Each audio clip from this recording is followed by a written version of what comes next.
As I look back over these 23 years, going from Christiana Hilton, Deltec, to 190, to 828, each one of those different phases, there was a different plan. Please don't miss what we're saying to you, because after you're done shouting, you still got to work that plan.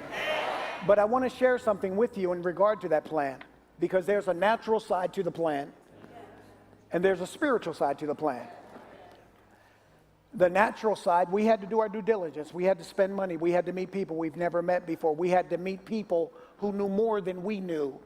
And we had to submit to the people who knew more than we knew. That's a part of the plan. But if you're prideful and stubborn, you won't submit to anything. That's one of the natural side, but this part was major. This part was major. Abraham said, the Bible says in Romans 4:17, and this was a part of my plan. It says that Abraham called things that be not as though they were. So we looked at an open, empty field and we began to see something that we didn't see. We began to speak things that didn't make sense to the natural mind. That's a part of the plan. If you can't see beyond where you are, you'll never see where you're going.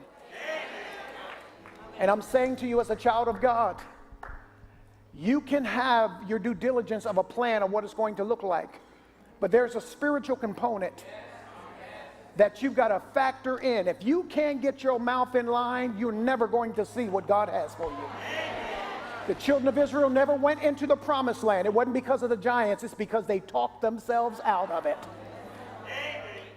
Faith is the substance. It's the material. It's the title deed to what you don't see. If you're going to call things that be not as though they were, you're going to have to look in two realms simultaneously.